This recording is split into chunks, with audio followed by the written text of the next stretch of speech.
Ankleshwar railway station ખાતે કર્મચારીઓ માટે મેડિકલ કેમ્પનું આયોજન કરાયું હતું.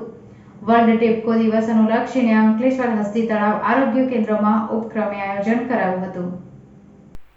31 મેના રોજ વર્લ્ડ ટેબકો દિવસ અનુલક્ષીને અંકલેશ્વર હસ્તી તળાવ સ્થિત આરોગ્ય કેન્દ્ર દ્વારા સરકાર રેલવે સ્ટેશન ખાતે શુક્રવારના રોજ સવારે 10 કલાકે મેડિકલ કેમ્પનું આયોજન કરવામાં આવ્યું હતું.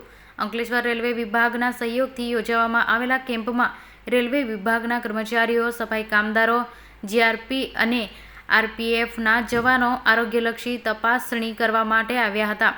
અંકલેશ્વર રેલવે સ્ટેશન માસ્ટર પરમિતસિંહના સહયોગથી સમગ્ર આયોજન કરવામાં આવ્યું હતું, જેમાં અંકલેશ્વર હસ્તી તળાવ આરોગ્ય કેન્દ્રના ડોક્ટર વૈશાલીબેન તેમજ તેમની આરોગ્ય ટીમ દ્વારા તમામ કર્મચારીઓનું પ્રેશર તેમજ હાઇપરટેન્શન સહિત રોગોની ચકાસણી કરી ઇલાજ કરવામાં આવ્યો હતો.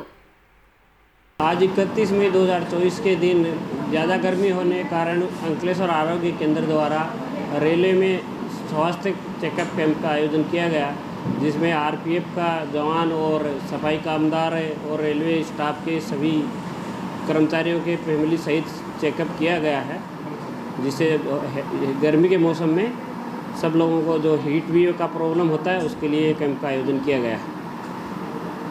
હું doctor Vaishali Rupapara, urban health centre Ankleshwar એક મેડિકલ ઓફિસર.